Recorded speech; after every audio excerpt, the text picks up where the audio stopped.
I just locked the brightness. Hi guys, this is my first video of this year. Like, this is gonna be my first vlog. I actually wanted to wait, let me center myself. So, for a little bit of an introduction, my name's Omika and the H is sort of silent, or you can call me Omika, that's up to you. So first I'm going to start with another thing that I wanted to tell you about is that I have a main account which I'm going to put down below, and then I also have a Bookstagram account which is also sort of like a lifestyle account, but I've not yet moved into that space. It's more of a like just my life, about my life kind of account, and not necessarily a lifestyle account yet, but we could do that. I don't know, I'm just figuring it out right now. I'm gonna make it happen somehow or the other. But I'm gonna start off this vlog with talking about the books that I have read last year and the books that I'm going to read, my TBR list for like this year. My first one has to be The 13th Tale. This book, okay, I got this book when I was maybe 11 or 12, or like just less than 13 for sure. Like, I I do not think it was more than that, because I think that was the time. So my sister and I had this thing that we would come to India and go to Om Book Shop in the Great India Place. By that time, I don't think DLF was even open, and we used to go to the Great India Place and TGIP, and we would get books, and usually a relative would buy them for us as a gift, because we'd come to India and they had to give us something, because my parents would have bought something. You know, it's how Indian families work, okay? So they would pay for our books. So my sister would buy huge box sets of books, and I was so like, I was such a child and I didn't really get into reading by then, but because my sister was buying them, I had to buy a book. And the thing was, whatever book I'd select, my mom would then, you know, be like, nah, no, you don't even read that much, and she would buy some dumbass fairy tale book like a Jataka Tales, or like a, you know, what was the other book that something with P, something tales only, okay? And basically Indian folk tales, and a lot of them were really bad. Like, the publishers were really bad, and the way the stories were edited were really bad, but still my mother would force me, you know, it would be like 105, 365 folk tales and stuff, and I actually chose some really good books and she would never let me get them. But eventually, towards the end, like when I was 12 or 13, I started getting my own books. So this is one of the first books I got, and I remember I took it home. I got this and The Cuckoo's Calling, and I got Vampire Academy, I think, and a bunch of really good books. I got Hieronymus Bosch. He's a really good writer for like you know, teenage kids and stuff, but even for little kids, honestly, if that's your like aptitude or whatever. I should stop saying whatever, that's so much, and I do say it a lot. So I got this book, and my sister ended up taking it from me, and she even took The Cuckoo's Calling, and she read this, and I had not read it till then. I had read like the first 10 pages or something, and I had a vague idea of like the starting of this book, and I found it so like in some way like, oh my god, like, you know, kind of creepy, but also like this is something I want to read when I grow up. And I completely forgot about this book, and then I started reading it again a few years back, like before 11th grade, so before 2016, but it didn't happen again. And at that time I was reading like Princess Diaries, Vampire Academy, Narnia. I had read all, like the entire Wimpy Kid series. I think that's what really started pushing me into reading. Not the Wimpy Kid series, please. I don't want to be that mediocre. But I think the first few books that I read that really stuck with me was The Secret Garden. Now, I did not realize at the time that why do I like this, because I kept telling myself, oh my god, it's kind of boring. As in, like, I'm being boring by reading this because nobody reads this, and everyone reads like really fancy books like Nancy Drew and like Percy Jackson and Harry Potter, and I'm reading Secret Garden, and I sort of like de-influenced myself, if that makes sense, in terms of like reading classics. So I was not happy with reading this, but it's a beautiful book. I had another version of this, or I read it in a library, in a school library, but I did not end up having a copy of it. But I got this last year when I went to a book fair with my friends, and I have not read it yet, but I have read Little Princess, and that's also by the same author, and I just like the way she writes, I think it's a she, Frances Hodgson Burnett. I think it's a she. I hope it's a she. If it's not, I'm grossly mistaken, and that's a little sad. But yeah, I absolutely love this book, and this is a book that I'm gonna read again. I have not read it for a very long time, so I'm gonna read it again. And this is on my TBR list for this year. I completely fucked that up because I was supposed to talk about this book. Now this book is really good. I don't know why a lot of people don't like this book. I've looked at the Goodreads reviews after reading it, thankfully, and it was such a good book. I don't get it. And it's Diane Setterfield, and I have to read her other books, but they're way too expensive to buy on Amazon in India, so I'm gonna work that one out. And it's such a good book. I don't get it. Like, even if, like, I feel like a lot of people talk about how the plot eventually dragged on to like make it too obvious what the ending was gonna be, but I was still surprised, honestly, because you know why? I feel like I really enjoy the way that this author writes. Like, there's something so haunting and something so beautiful about the way she writes. And my favorite bookshelf on Goodreads is the one that I created for myself. It's called Books About Books. I love books about books. Like, have you guys read books about books? Like, any books that are books about books. So I'll give you an example. This is a great example. Then there's The Book Thief. There's Ink, Spell, Ink. What is the first book? Ink. What's the first book? I don't know, but I think that's the first book. Why am I so confused? Yeah, that one. And then there's this Australian romance that I had read a while back that was also Words Go Deep Blue or something, and I'm probably getting those names butchered. And another book that's a book about books is The Starless Sea. And another book that's a book about books is Laini Taylor's Strange the Dreamer. I have that. It's on my shelf. I do not have it in my pile here, but I do have the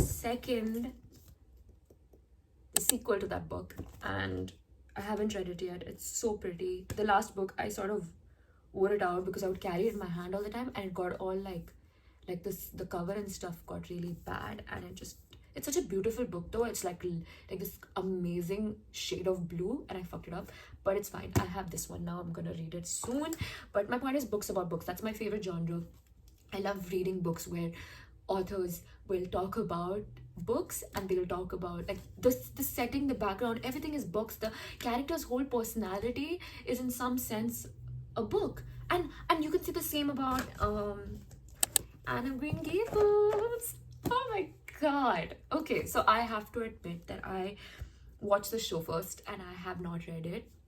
I did not know that it was a series. I thought that it was just one book, and I remember seeing it in those like Puffin Classics box set sort of thing, and I never gave it a second thought. But since I've tried to go into children's literature, at least young adult literature recently, how could I miss this? Like, how could I have missed this? This book is, I mean, I have not started reading it yet. I have read a few pages, but because I have watched the show and because I have read so many reviews and I know how impactful Anne's character is, and the fact that Ellen Montgomery is a woman and she wrote this so beautifully. And I know I have not read it yet, but there are too many reviews on Goodreads that I have some respect for in terms of like their taste and the book reviews they put up, and most of them have put this in their 5-star reads. So I just can't. And I only have a single copy, and the first one I ended up getting this at Blossom's bookstore this time when I went to Bangalore. I couldn't stay in Bangalore for long, so I couldn't find the rest of the collection. They had a lot of old versions of this that were just in really bad shape, and it didn't make sense for me to spend that sort of money on a really badly shaped book, you know. I don't think that's the right adjective to use, but yeah, adverb and adjective to use, but yeah, I have to read this. This is on my TBR list.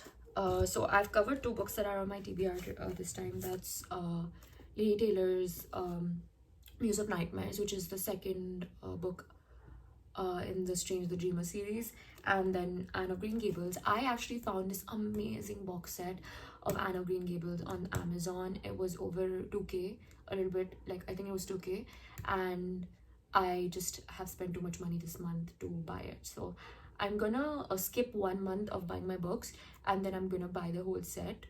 Now the thing is, because I've spent so much money, I've decided to allocate certain money into like like if I receive money, I'm going to give like 1k for books every month. So like that way, if I skip a month of buying books, then I'll have 2k for the next month. So that way I'm gonna end up buying the Anne series. But what I want to do is that I want to first read this, and then I want to buy the series, because then obviously this one will be like a standalone that's just existing on my shelf. But I don't mind that. I don't.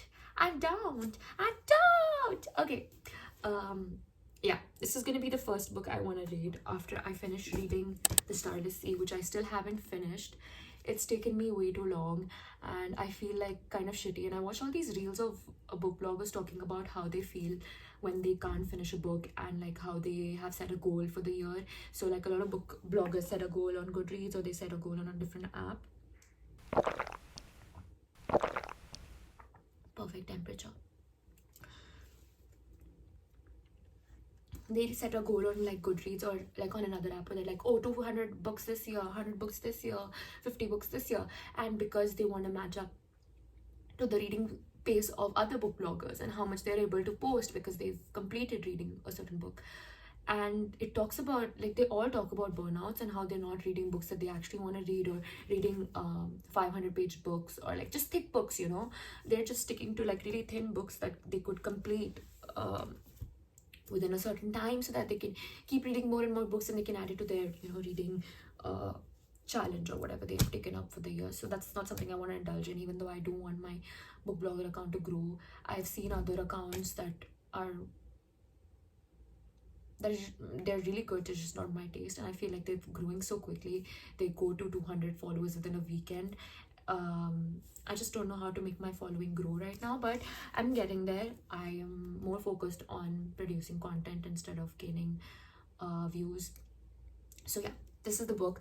I just skipped to my TBR. I didn't even go over the books that I had read that was my favorite. So this was obviously my favorite book ever, so let's just end that there. And my TBR, so I told you about Anna Green Gables and the Muse of Nightmares. Another book that I got was, it's all over Bookstagram. It's all over everywhere. Everyone's talking about this, and everyone's annotating it like the way y'all are annotating. I'm actually shocked. Like, y'all are annotating it beautifully, so that's why nobody's saying anything. But annotating every line, is that how good this book is? Because I really have to read it then. And now I've realized that everyone's actually gone off to buy other books of hers. She has another book of which is very similar to this one, and then she has other titles, something with ghost in it, and it's just a lot of people are buying her books. But I don't want to, just do that just because everyone else is. I'm gonna actually read this and then figure out whether I like her, and I think I'm gonna like her.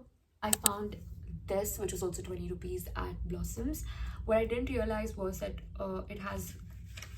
it's a little worn out. Like, some of the pages are really bad, but it's in such a beautiful way that, see, like, there's this tear on this book, like an entire piece has been ripped off of this page. I don't know if you can see it, but yeah, but it's so beautiful. I can't believe I've never heard of the Spiderwick Chronicles. I've probably been living under a rock.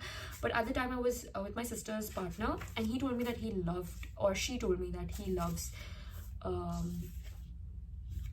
the Spiderwick Chronicles, and I just bought it, and I didn't think twice about it because it's so beautiful. I love books with illustrations, and it gave me a very Winnie the Pooh vibe.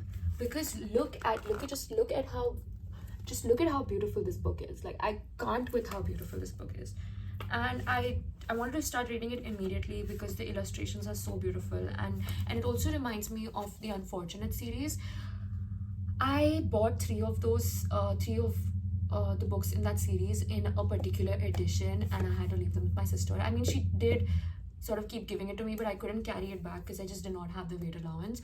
But it's I really want to read that series. I feel like a lot of the reviewers on Goodreads who give this a 5 star also give Unfortunate series a 5 star, and I just love those. Are one of the series that I started reading as a child that I don't think a lot of people give a lot of attention to at that age. This is, I need to start reading this, but I ended up buying the second book, which I did not realize, book 2, but it was 20 rupees, so I think it was worth it. I'm gonna buy the collection, the whole collection, but I also like having this standalone copy that's sort of used. Yeah, so I got this. It's so pretty. Just look at this. Like, I don't know what to tell you, but yeah, I have to read this series this year as well. Now, last year, I, along with Everything I Know About Love by Dolly Alderton, I also got this. I thought it would be worth it buying this. Like, I even got this with this. So I was like, oh my god, I'm gonna love this, you know. And I feel like I'm really gonna love this, like this whole dark academia vibe and everything. So many people write so much. Like, everyone's really talking about this. Like, the reviewers that I referred to when I was reading The Great Gatsby, they all said a lot of similar things about this. And I feel like very unpopular opinion, and I've not even finished reading it, so maybe I have no right to say that. But it's not a book that I'm gonna pick up, you know. I feel like my taste in this phase of my life has been pretty steady, and this is just not it. Like, I get it, like I get the mystery behind it, and I get the really cute stuff, like where they're like living this aesthetic life and, like, you know, in this like really cute academic circle. But like, I feel like it's so, like, the ideas or the life is so unfamiliar to me. Like, I've also been in an academic circle, and I've also studied a fairly similar subject, and and it's just, I couldn't relate in any sense of the word. Yeah, but I do enjoy the world that Donna Tartt probably has created, and I should probably get into it properly. But I feel like also one of the reasons that I could not get into it farther than I had was because the protagonist, the one who's talking, I don't remember his name. I do not like him. I do not like him. I don't know why. When I'm reading a book where the protagonist is a male, or like the narrator is a male, or the first person speaker is a male, I'm a little judgmental, I have to say. Like, if you're gonna make remarks where I'm just gonna be bothered by you, like, what's with you? Like I'm irritated, I'm not gonna read you. Like, okay, if you guys think I'm being a little too much, the Stylist C had a male protagonist, okay? Zachary Ezra Rollins. And he was so lovable. Like, he was a little messed in the head too, but he was so lovable. Yesterday and day before yesterday, I got 2 books in the mail, which I ordered obviously, and I'm a little bummed because I got this because a lot of people were writing really good reviews on Bookstagram, okay? And I don't always fall for that. But it was fantasy, and look at this cover. It's so pretty, and it was the right price on Amazon because I feel like there was the end of the year sale or whatever. And what the fuck is that? What's stuck? Oh, it's, oh, Lama. Okay, so yeah, it's just, oh my, it's, I don't know, I feel like it might be a really good book, and it's, I read so many good reviews, and then today in the morning I followed this new Bookstagrammer. She put up this post where she was saying that, so there are a lot of book bloggers have book clubs, right? So she said in her post that her book club has unanimously decided that this book isn't for them. And I was like, what? Why? Like, I don't get why. Because yeah, okay, I do not like the font that this publisher has used, Legend Press. But the pages are great, and like the way the book opened up, so like, you know, when you open and this edge gets creased, I hate it. So I usually, when I have a thick book, I start doing the method where you do, but it did not get creased no matter what I did, how I opened it. And it has like this opening where it leaves a line here, which I do not mind. Like, this crease I do not mind, it's cute, but this crease I fucking cannot. Okay, so this is one of the books I'm gonna read this year. I think I'm gonna read it after Anne of Green Gables, but I could read it before that also, I do not know. This is the second book that I got, The Hazelwood. I do not know where I saw this, but I have not seen it on a lot of book bloggers accounts. I've seen it on a few, and I saw it on Goodreads, and I was like, you know what, might as well stay. I don't know why I said might as well stay away, because it's a little stay away. My mind's not working, but it's a Penguin published book. Hopefully, it's a good book. Like, I mean, if Penguin publishers chose it to be published, I have to maybe give it some credit. Although I must say that the way that it has been printed, like the copy and stuff, is not the best.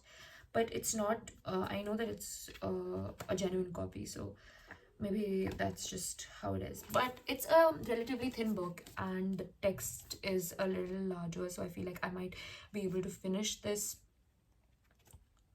easily in comparison to the other fantasy books that I read.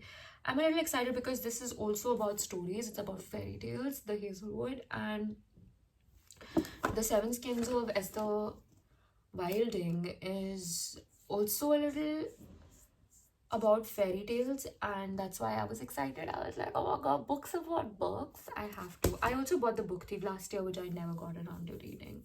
I have to read that as well. I have not added that to this list yet. But yeah, those are all the books that I'm gonna read this year. Now, this vlog has been very chaotic, and it was only centered in my room, and I know that could be boring for some people, and still, let's just hope that you guys like this and you like what I had to offer, and I'm gonna keep making them. I'm gonna probably call or invite guests into this also, and I hope you like it, honestly. Yeah, there are a bunch of other things I have to show you, actually. A lot of things that I brought into my life this year, and I really want to invite everyone into that space. I'm gonna still keep some things private, but I'm really excited for all of this. I'm excited to grow as a creator and to grow as a person and to just grow in general, grow a little height if possible. And yeah, this is not the best, but it's a good beginning. We're gonna be fine. I need to go now. I need to eat because my stomach is grumbling. I need to check my notifications because a lot of people have texted me, and I need to go. Love you guys. Bye. Mwah.